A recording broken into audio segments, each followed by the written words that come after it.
everyone, Sabrina here from Scrappy Tales Crafts, and today I'm going to show you a design team project for Trinity Stamps. Today I'll be using the Mouse House stamp set that you see here. You can see that I went ahead and stamped out a few of the images from the stamp set. I stamped on Bristol cardstock, which is really nice for watercoloring, and I did stamp all the images out with my VersaFine Onyx Black ink, and I clear heat emboss them. This just helps me to stay within the lines when I watercolor.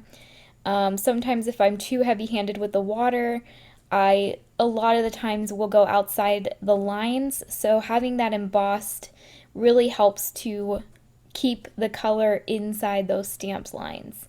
So I am using my Zig Clean Color Real Brush markers here. I'm using 2 markers per image. They're really small, and I'm using my water brush kind of as my highlight color.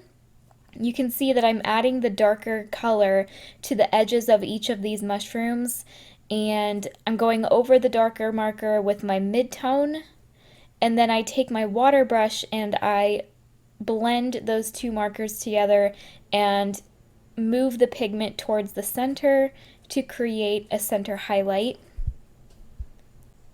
And that is how I typically color with my zigs. I usually only use 2 markers, and then I'll use my water brush as that highlight color.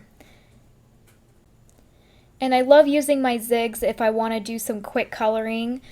If I wanted some more shading or detail, I would typically color with my Copics, but today I really just wanted to make a quick card, so I did reach for my zigs. You can see on some of the images I'm only going to use 1 marker. So for that snail, I just added the green marker towards the top of his body, and then I used my water brush to pull that color down, and that creates a second lighter color. So now I'm going to color in my mice. I'm going to use 2 shades of gray here. Again, I'm doing a center highlight, so I'm adding most of the shading around the edges of the mice and then where 2 objects meet, so underneath the mice bodies, so the head would naturally cast a shadow there, and then underneath their arms I will add a little bit more of a darker color there. For their ears I'm going to make them pink, but I thought that the pink was a little too bright, so I'm going to mix the gray over the pink using my water brush to just mute it down a little bit. And then I will just run all of those images through with their coordinating dyes through my Gemini, and then we can get started on the card. So I'm going to create a Slimline shaker card. I don't think I've ever made a Slimline shaker before, and I thought that it would be fun to use the Trinity Stamp window Slimline dies to create the shaker. But I did do some die cutting off camera. You can see I cut a hillside from light green cardstock, some grass from a darker green cardstock, and then I cut some white cardstock with the cloud die from those border Slimline dies that I just showed you. All 3 of those dies come in that set. And I'm using the clouds as a stencil to add some clouds to my sky. I did cut out a stitched rectangle Slimline die from some watercolor paper, which is my favorite paper to use whenever I ink blend. You can see now I'm layering that grass on top of the stitched rectangle, and then I'm going to cut those windows out. And I decided to run the grass through as well because I wanted the grass to have the same stitch lines that are on the squares that die cut out. So here I'm just popping out those squares, and I'm going to keep those. I will inlay them back inside the card. I'm going to now attach the grass with my art glitter glue.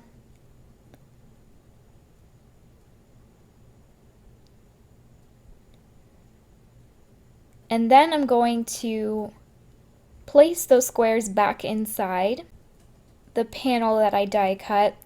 And then I'm going to take that hillside that I cut from the lighter green cardstock, and I'm going to lay it on the bottom of the panel, trying to figure out which direction I want it to go in. And I decided to pop it up, so I'm going to use some of my U-line foam tape, add a strip of that across the bottom. And then I wanted the stitch lines to be on that hillside that match the stitch lines on that rectangle that I'm using.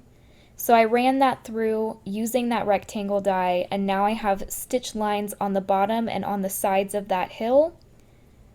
And now I'm rearranging the squares so that it matched up with the cloud stencil in the background. And now I'm taking my die cut images and I'm just going to lay them out onto my scene.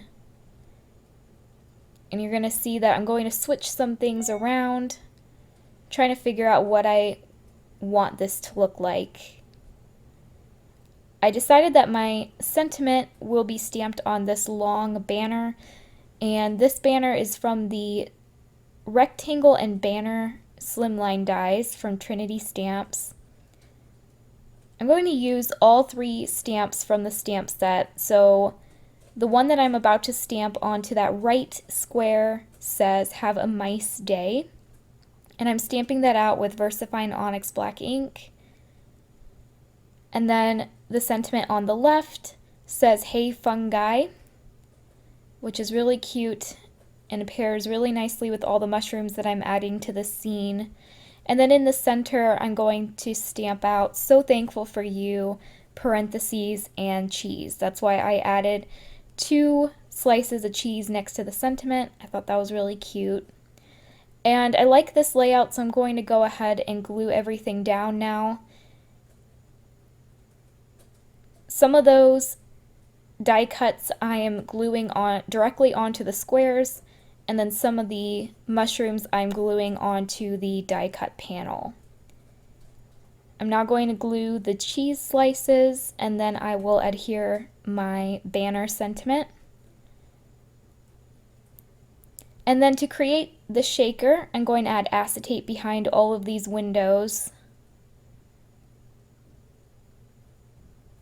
And I actually use transparency film. I get it from Amazon, and it's actually overhead transparencies.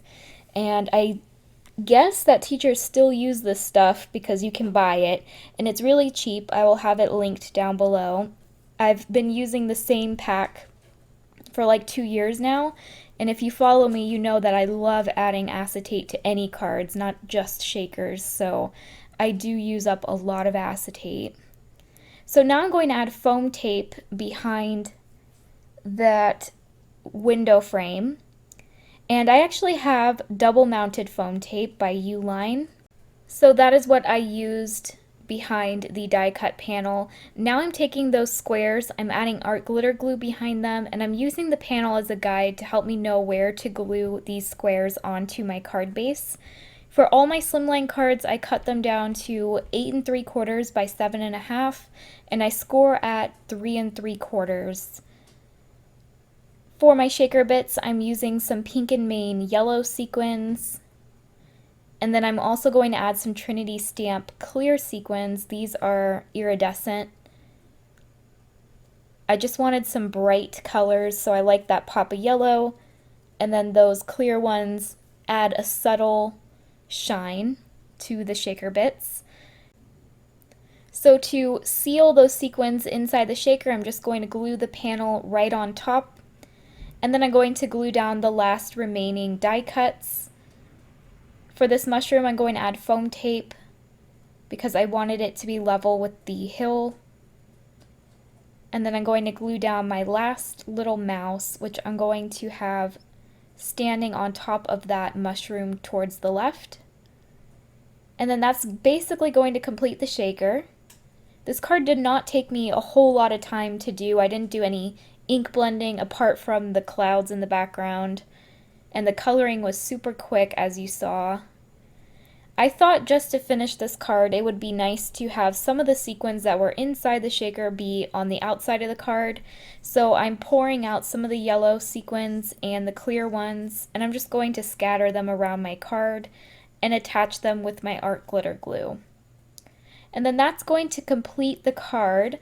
Thank you guys so much for watching. If you're watching me over at the Trinity channel, I will have my channel linked down below if you want to see other creations that I've made.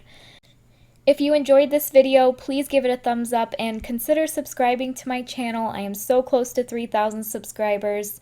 So yes, thank you guys again for watching, and I will see you next time. Bye!